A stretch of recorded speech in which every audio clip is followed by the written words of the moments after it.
Good morning, students. I am back with another video of genetics this time. So I'll be starting with a chapter whom everyone finds boring, that is evolution, but we will study it in an interesting way. So starting with the first, evolution. Evolution क्या है? ये एक ordinary change है from one form to another, and evolutionary biology is the study of history of life forms on earth. Origin of life की बात करेंगे तो सबसे पहले ओरिजिन ऑफ लाइफ की वेरियस थ्योरीज है. बिग बैंग थ्योरी ये कहती है कि यूनिवर्स कितने साल पहले आया? 20 billion years ago by single huge explosion. तो ईयर्स आपको याद रखते हैं. जो बिग बैंग थ्योरी है वो कहती है कि universe originated about 20 billion years ago. Then we have earth का फॉर्म हुई 4.5 बिलियन ईयर्स अगो. तो आपको ये ईयर्स याद रखते हैं, ठीक है. Universe 20 billion and earth 4.5 billion years ago. There was no atmosphere on the earth and it had four major gases: water vapor, methane, carbon dioxide and ammonia that were released from the molten mass cover of the surface. This is a very important question. Which were the four different gases that were present on the earth in the initial stages, है ना? Then UV rays आई, उन्होंने water को hydrogen और oxygen में break down कर दिया. Oxygen ammonia और methane के साथ कंबाइन किया और उसने क्या फॉर्म कर लिया? वाटर और carbon dioxide. This is something very important. Ozone layer form हुई. As it cooled down, water vapor they fall as rain to form oceans. Life कितने साल पहले आई? 4 billion years ago. तो universe 20 billion, Earth 4.5 billion and life 4 billion. Now which are the various theories of origin of life? तो सबसे पहले मैं theory of spontaneous generation की बात करूँगा और the theory of abiogenesis. Bio means living, abio means non-living. So it states that life came from decaying and rotting matter like straw, mud, etc. Louis Pasteur ने इस theory को disapprove कर दिया. उन्होंने कहा life only comes from pre existing life, मतलब non living matter से life नहीं आती. He showed that life did not come from the killed yeast in a closed, that is pre sterilised flask. Pre sterilised मतलब पहले से sterilise किया हुआ था जो फ्लास्क था, डिजीज फ्री फ्लास्क था. But in an open flask life appeared. मतलब लाइफ प्री एग्जिस्टिंग लाइफ से आती है. मतलब दो उसने जार्स लिए, एक जार क्लोज था, एक ओपन था. जो क्लोज जार था जिसमें किल्ड यीस्ट था उसमें लाइफ नहीं है, बट जो ओपन जार था उसमें माइक्रोब्स कुछ अपीयर हो गए क्योंकि किल्ड यीस्ट रखा हुआ था उसको डिकम्पोज करने के लिए. बट ये भी जो थ्योरी है वो डिसअप्रूव होगी. फिर एक theory of biogenesis. Bio means living. It is proposed by Francisco Redi, Spallanzani and Louis Pasteur. ये थ्योरी क्या कहती है? Life originated from pre existing life but it does not explain the origin of the first life. फिर आई theory of panspermia. इसने क्या कहा? Spores were transferred to different planets including earth और उन्हीं से लाइफ फॉर्म हुई है. ये भी डिसअप्रूव होगी. Theory of special creation. It states that living and non living organisms were created by some supernatural power like God. अब जो मेन कंसेप्ट्स आते हैं वो ये आते हैं. सबसे पहले थ्योरी ऑफ केमिकल एवोल्यूशन. ये ओपन और हेल्डन ने दी थी. इन्होंने क्या कहा? First form of life that originated from non-living organic and inorganic molecules, and which were the four molecules: methane, ammonia, water, sugars, proteins and nucleic acids. Abiogenesis first, but biogenesis ever since. तो open और हेल्डन ने सिर्फ इतना बता दिया था कि जो लाइफ है वो किससे ओरिजिनेट हुई है? लिविंग और मतलब नॉन लिविंग ऑर्गेनिक और इनऑर्गेनिक मॉलिक्यूल से. तो this was chemical theory of evolution. अब इस केमिकल थ्योरी ऑफ एवोल्यूशन के बारे में एक्सपेरिमेंटल प्रूफ किसने दिया? ऑपरेन और हेल्डन ने ये कहा कि life originated from inorganic and organic molecules, है ना. बट यूरी और मिलर ने क्या कहा? यूरी और मिलर ने एक्सपेरिमेंटली इस चीज को प्रूव किया. उन्होंने प्रिमिटिव अर्थ की तरह कंडीशंस क्रिएट की. This is very important question. और उसमें उन्होंने मेनली ये कंडीशंस रखी: high temperature, volcanic storms, reduced atmosphere और चार गैसेस: मीथेन, अमोनिया, वाटर और hydrogen. And what did they form? फिर उन्होंने क्या किया? ये चार गैसेस 800 डिग्री सी पे इन्हें इलेक्ट्रिक डिस्चार्ज, इलेक्ट्रिसिटी पास की. तो एज अ रिजल्ट क्या बन गया वहां पे? Amino acids. तो यहाँ पे आप देख सकते हैं. तो एंड में क्या प्रोडक्ट फॉर्म हुआ? Amino acids. तो इसका मतलब क्या है कि organic and inorganic molecules they were the reason for the occurrence of life. So this is the theory that proves it. Now proceeding further. When were the first non-cellular forms of life found on Earth? 3 billion years ago. Life 4 billion, non-cellular forms 3 billion. They were self-replicating, containing macromolecules like RNA, proteins and polysaccharides. Now what are the evidences for evolution? So these are the various evidences for evolution. सबसे पहले बेटा मैं start करूंगा paleontological evidences. The evidences that we get from fossils. Fossils आपको पता ही है, the meaning of dead plants and animals. Fossils की अगर हम एग्जांपल देखें तो इनमें हमें क्या मिलता है कि phylogeny, that is the evolutionary history of any organism. अगर हम वो स्टडी करते हैं लाइक हॉर्स के एवोल्यूशन, तो इयोहिप्पस, मेसोहिप्पस, मेरिचिपस, प्लियोहिप्पस और मॉडर्न हॉर्स. तो अगर आप देखेंगे कि हॉर्स के अंदर क्या है, बहुत ज्यादा एवोल्यूशन आया, वो हमें कैसे पता चलता है? उसकी फॉसिल्स की स्टडी से. तो palaeontology, that is the study of fossils. तो this is the first evidence that we get from evolution. The second evidence, और ये हमारे पास पैलेंटोलॉजिकल एविडेंस के अंदर सेकंड एग्जांपल क्या है? आर्कियोपैलिक्स. आर्कियोपैलिक्स क्या है? It is a connecting link between, you can see, reptile and Aves, birds के बीच में. तो इसके कुछ कैरेक्टर लाइक बीक है इसकी रेप्टाइल्स की तरह, विंग्स है रेप्टाइल्स की तरह, ये लॉन्ग टेल रेप्टाइल्स की तरह, बट ये आप देख रहे हैं airfoil wing with contour feathers, ये बर्ड्स का कैरेक्टर है. मतलब इससे ये पता लगता है कि बर्ड जो है वो रेप्टाइल्स से बनी है.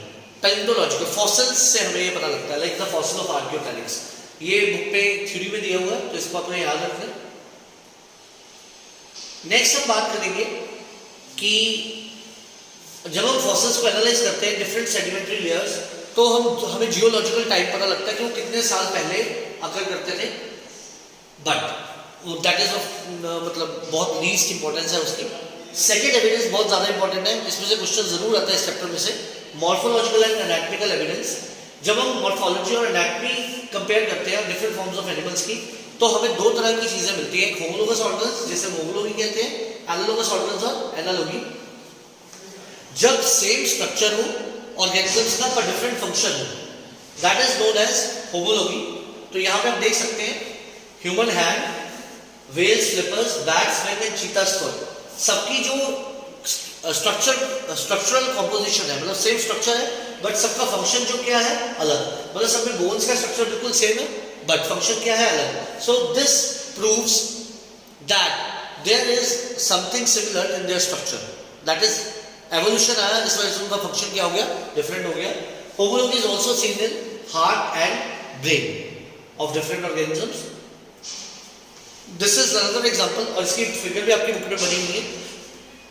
Thorns and tendrils of bougainvillea and Cucurbita. तो थॉर्न्स होते हैं बोगनविलिया में और टेंड्रिल्स होते हैं कुकुरबिटा में. दोनों का स्ट्रक्चर बिल्कुल सेम है, बट फंक्शन दोनों का क्या है, डिफरेंट. जैसे थॉर्न्स डिफेंस में हेल्प करते हैं, टेंड्रिल्स क्लाइंबिंग में हेल्प करते हैं. तो देखो फंक्शन अलग हो गया, बट स्ट्रक्चर बिल्कुल सेम है.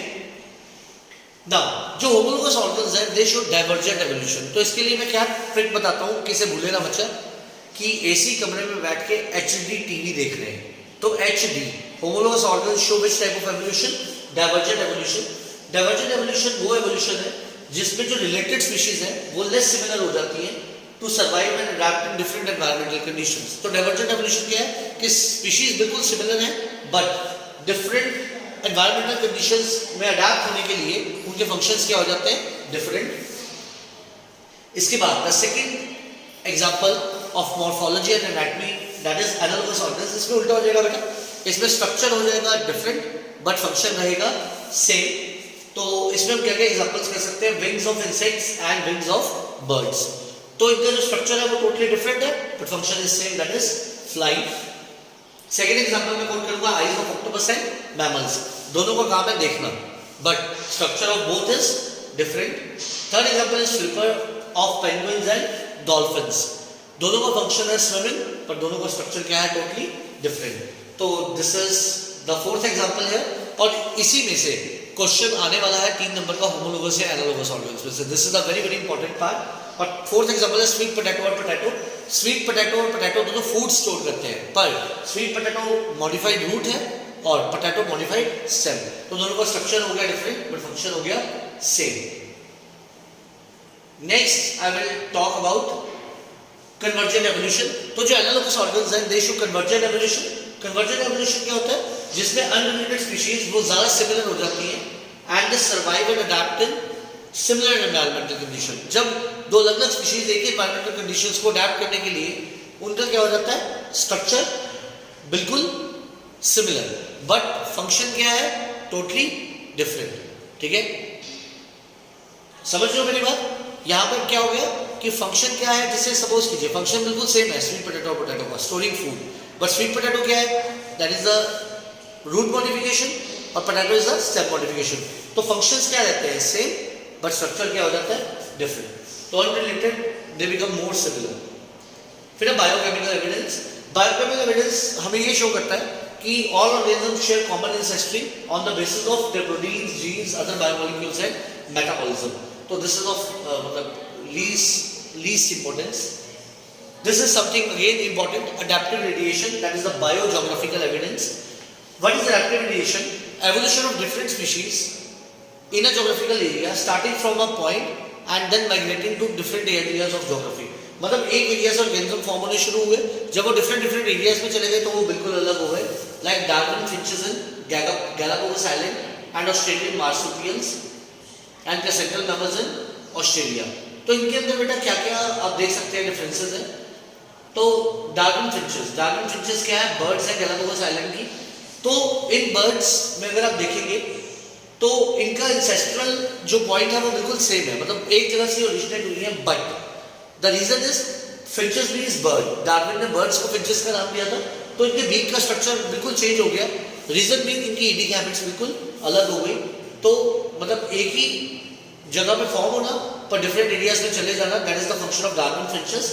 अब ऑस्ट्रेलियन मार्सुपियल्स की बात करें, अब सबका जो मतलब इवॉल्व सब एक जगह से ही हुए, बट आप देख सकते हैं marsupial, mole, sugar glider, Tasmanian wolf, bandicoot, कैंडू, वॉम्बेट, ये सारे क्या है, ये बिल्कुल अलग अलग दिखते हैं। मतलब they have started or form from a particular place, but they migrated to different areas of geography.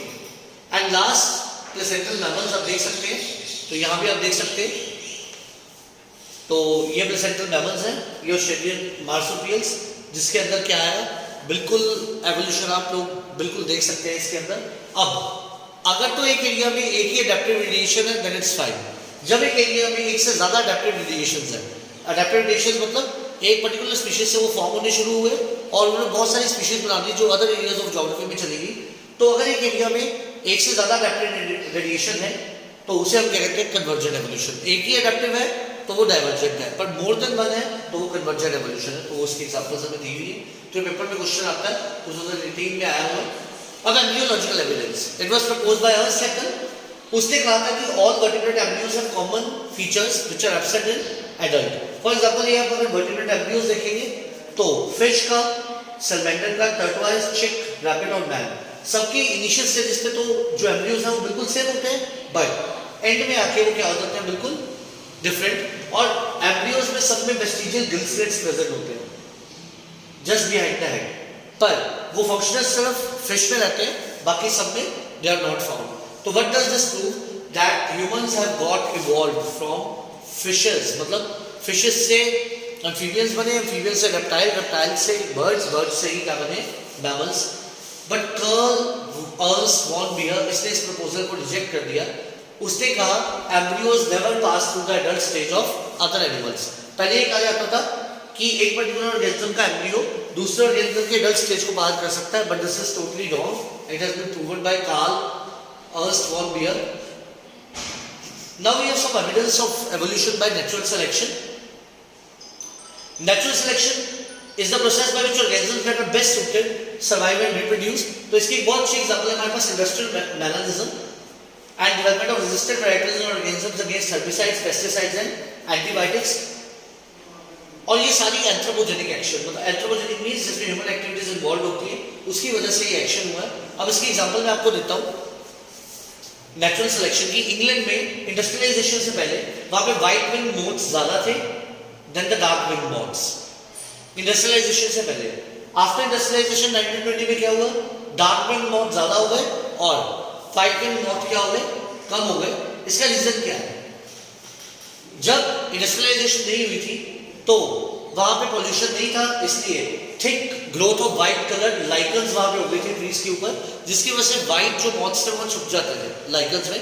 Dark वाले प्रेडेटर को इजीली अवेलेबल होते थे तो प्रेडेटर उन्हें किल कर देता था।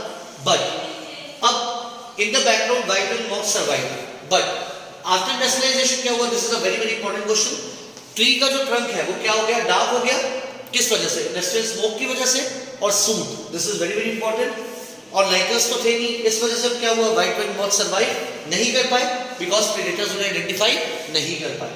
अब डार्क विल नॉट सर्वाइव कर गए, ठीक है, because of the suitable dark background, pollution की वजह से वो डार्क हो गया था बैकग्राउंड, तो इस वजह से प्रेडेटर्स उन्हें आइडेंटिफाई नहीं कर पाए। तो this is something which you need to understand very carefully. I hope this is clear to everyone. Now अब मैं बात करूंगा बेटा थ्योरीज ऑफ बायोलॉजिकल एवोल्यूशन। तो थ्योरीज में हम बात करते हैं सबसे पहले, ये तीन थ्योरीज है बायोलॉजिकल एवोल्यूशन की, theory of Lamarckism, Darwinian theory and mutation theory of de Vries सबसे पहले लेमार्क क्या कहता था कि evolution occurred by the inheritance of some acquired characters, जो कैरेक्टर्स हमने कुछ एक्वायर करे वो इनहेरिट होते गए, इस वजह से एवोल्यूशन आया। और इस थ्योरी को theory of use and disuse of organs भी कहते हैं। बट इसकी एग्जांपल क्या है? ये थ्योरी डिसअप्रूव हो गई थी। कहते हैं जो जिराफ है इसकी नेक लंबी क्यों हो गई है? क्योंकि पेड़ों का साइज बढ़ता गया, तो लीव्स को फॉरेज करने के लिए इन्हें थोड़ा सा क्या करना था, अपने नेक को एनलार्ज करना था। धीरे धीरे इनकी नेक क्या होती गई? एनलार्ज करती गई, और इससे ही यही कैरेक्टर इनका एक्वायर हो गया, इसलिए जिराफ की नेक क्या है? लंबी है। And disappearance of limbs in a snake, क्योंकि स्नेक को क्रॉल करना होता है तो उस वजह से उसके लिम्स डिसअपीयर हो गए। तो use and disuse of organs, मतलब यूज ऑफ ऑर्गन्स था तो वो चीज कंटिन्यू रही, डिसयूज था वो डिसअपीयर हो गई। तो लेमार्क ये कहता था, बिकॉज ये थ्योरी एलिमिनेट क्यों हुई? It because it is prove that characters are inherited only through genes, कि ऐसे एनवायरनमेंट के थ्रू कैरेक्टर्स एक्वायर नहीं होते, जीन्स के थ्रू होते हैं। फिर आई Darwinian theory of natural selection. तो डार्विन थ्योरी का दूसरा नाम क्या है? Theory of natural selection. तो चार्ल्स डार्विन अपनी शिप पे HMS बीगल पे एक सी वॉयज पे गया। Alfred Wallace a naturalist worked in Malay archipelago, और वो भी सिमिलर कंक्लूजन्स पे ही आया जिस पे डार्विन आया था। Work of Thomas Malthus on population influence Darwin. तो डार्विन किससे इन्फ्लुएंस हुए? थॉमस मैल्थस से, उनके पॉपुलेशन पे वर्क से। और अल्फ्रेड वॉलेस और चार्ल्स डार्विन के कंक्लूजन्स बिल्कुल सिमिलर आए। तो वो कंक्लूजन्स क्या थे? Their conclusions were based on two concepts mainly, which were the two key concepts of Darwinian theory: branching descent and natural selection. मतलब all organisms are modified descendants of their previous life forms. मतलब हम सब अपने ancestors के modified forms हैं। Natural selection में इन्होंने क्या एग्जांपल दिया? कहते दो कॉलोनीज है बैक्टीरिया की, कॉलोनी ए और कॉलोनी बी।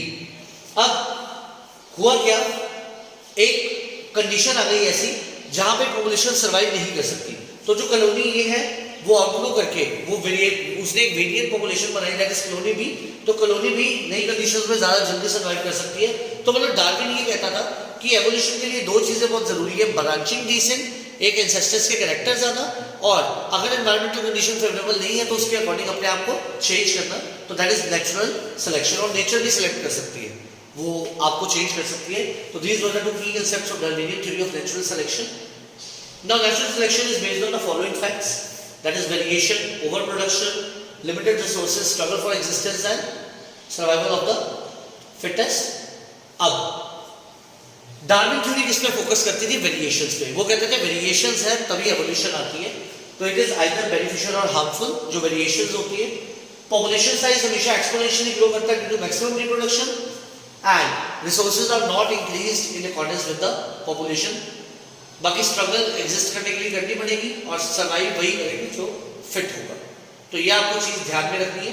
तो डार्विन की थ्योरी मेनली ये फोकस करती थी कि एवोल्यूशन वेरिएशन की वजह से आता है, पर लास्ट थ्योरी जो आज मानी जाती है दैट इज यूजो-डिवराइज म्यूटेशन थ्योरी। और ये जो थ्योरी है इसने कुछ एक्सपेरिमेंट्स कंडक्ट किए थे इंडिक प्रिमरोज पे, और इसने क्या कहा था कि जो एवोल्यूशन है it is through mutation and not bye variation. मतलब डार्विन की थ्योरी को थोड़ा डिसअप्रूव करता है। जो डार्विन की वेरिएशन थी जिसकी वजह से एवोल्यूशन होता है वो माइनर है, स्लो है और डायरेक्शनल, पर जो म्यूटेशन है जिसके बारे में यूजो-डिवराइज बात करता है वो सडन है, रैंडम है और डायरेक्शन लेस है। और स्पेशिएशन तब होती है जब सॉल्टेशन होती है। Speciation means formation of new species from existing species and it occurs by saltation. What is saltation? Single step large mutation. This is something very very important, saltation की definition. तो mainly आज की theory मानी जाती है वो मानी जाती है म्यूटेशन थ्योरी यूजो-डिवराइज की, जो म्यूटेशन पे बेस्ड है। और म्यूटेशन और वेरिएशन में डिफरेंस पूछ लेते हैं, तो ये 2 पॉइंट्स आप बहुत अच्छे से करके जाइएगा। Mutation is the origin of variation for evolution.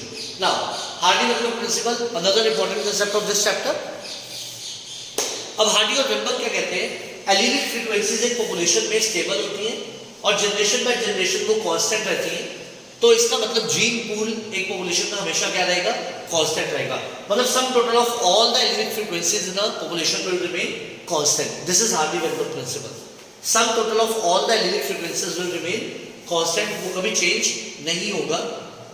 उसने एग्जांपल क्या दी, कहते हैं consider in a diploid organism there are 2 alleles p and q, और पी को हमने सपोज कर लिया एलील ए और क्यू को सपोज कर लिया स्मॉल ए। अब frequency of capital A because alleles always occur in pair, वो भी P square, small A is Q square. तो जब हम इसका परत स्क्वायर बनाएंगे तो हमारे पास आएगा कैपिटल ए और स्मॉल ए, तो उसकी फ्रीक्वेंसी क्या आ गई 2p/q।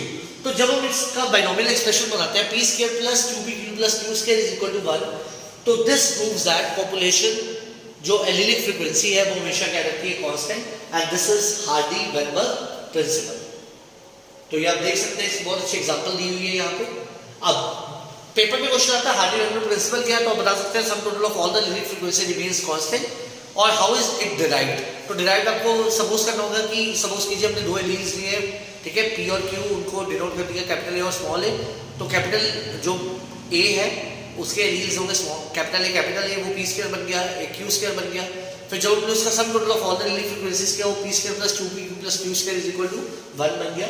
नाउ ए ऐसे डिराइव हुआ, वो आपको पूरा लिख के आना पड़ेगा। Now which are the factors that affect the Hardy Weinberg equilibrium. तो सबसे पहले फैक्टर है जीन माइग्रेशन, फिर जेनेटिक ड्रिफ्ट, फिर म्यूटेशन, फिर जेनेटिक रिकॉम्बिनेशन और नेचुरल सिलेक्शन। सबसे पहले बेटा मैं बात करूंगा gene migration.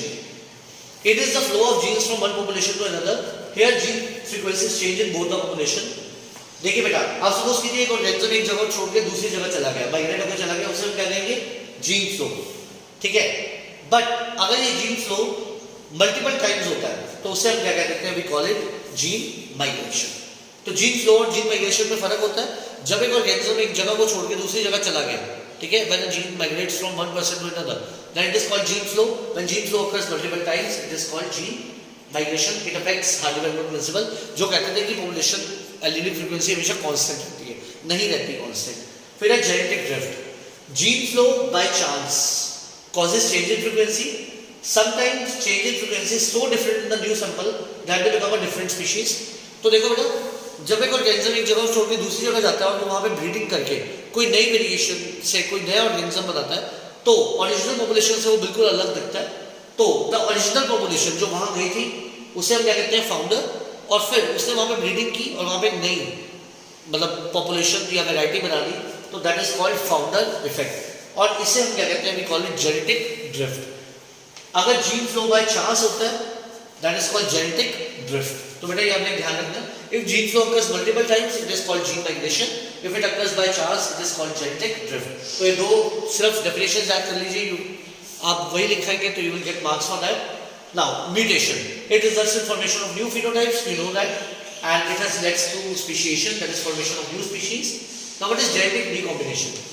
Reshuffling of the gene combinations during crossing over results in genetic variation। तो बेटा जब क्रॉसिंग ओवर हो जाती है जीन्स के बीच में तो उसकी वजह से वेरिएशन आती है, तो what is it called, it is called genetic recombination.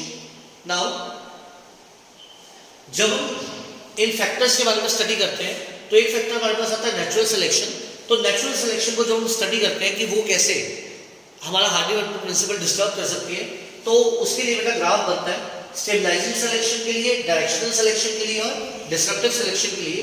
What is stabilising selection, मतलब नेचुरल सिलेक्शन में स्टेबलाइजिंग सिलेक्शन क्या है, जब मीडियम साइज इंडिविजुअल्स जो हैं मीन वैल्यू है तो वो पीक ज्यादा एक्वायर करते हैं और वेरिएशन कम है, तो इसे हम कहते हैं स्टेबलाइजिंग नेचुरल सिलेक्शन। मतलब इतनी ज्यादा अभी वेरिएशन नहीं है, तो ये हमारा क्या है, स्टेबलाइजिंग सिलेक्शन है, peaks get higher and narrower.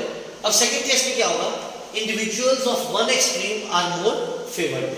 तो देखो मतलब जैसे मीडियम साइज था, हो सकता है यहाँ स्मॉल साइज हो, यहाँ लार्ज साइज हो, तो एक ही एक्सट्रीम के मतलब मीडियम साइज वाले जो हमारी मीन वैल्यू है वो फेवर नहीं होगी, उसके अलावा कोई और फेवर होगी, तो इस वजह से पी के एक डायरेक्शन में क्या हो जाएगा, शिफ्ट कर जाएगा। मतलब नेचर ने ऐसी सिलेक्शन की है कि जो मीन वैल्यू थी मीडियम साइज वाली वो नहीं आई, उसकी जगह दूसरी कोई वैल्यू आ गई है, तो उसे हम क्या कहते हैं, we call it directional selection. And third हमारे पास है बेटा डिसरप्टिव सिलेक्शन। तो डिसरप्टिव सिलेक्शन में हमारे पास क्या है, individuals of both the extremes that is peripheral character value at both the ends are more favoured. मतलब मीडियम साइज वाले हमें चाहिए थे पर वो नहीं है, उसके अलावा दोनों साइड्स पे जो चीजें हैं वो ज्यादा आ रही है, मतलब दूसरी वैल्यू ज्यादा फेवर हुई है। मतलब नेचर ने ऐसी कुछ सिलेक्शन की है कि जो मीन वैल्यू आनी चाहिए थी वो नहीं है, इसके अलावा बाकी दोनों वैल्यूज आ गई हैं, तो वो होता है डिसरप्टिव सिलेक्शन। तो ये आपको ग्राफ बहुत अच्छे से करने नेचुरल सिलेक्शन के जो हार्डी-वेलमैन प्रिंसिपल में बताए हुए हैं। तो इसके साथ ही बेटा हमारी ये वीडियो भी खत्म होती है और अब हमारा लास्ट इसमें टॉपिक रह गया है, that is a very very easy topic, तो वो मैं आपको बता दूंगा और आज ही ये वीडियोस अपलोड हो जाएंगी। मुझे पता है कि आपका एग्जाम 16th को है, तो आई विल ट्राई कि उससे पहले पहले सारी वीडियोस अपलोड हो जाए। Thank you so much everyone, thank you. तो मेरा चैनल लाइक करते रहिए, सब्सक्राइब कीजिए और अपने सब दोस्तों को भी बताइए। Thank you so much.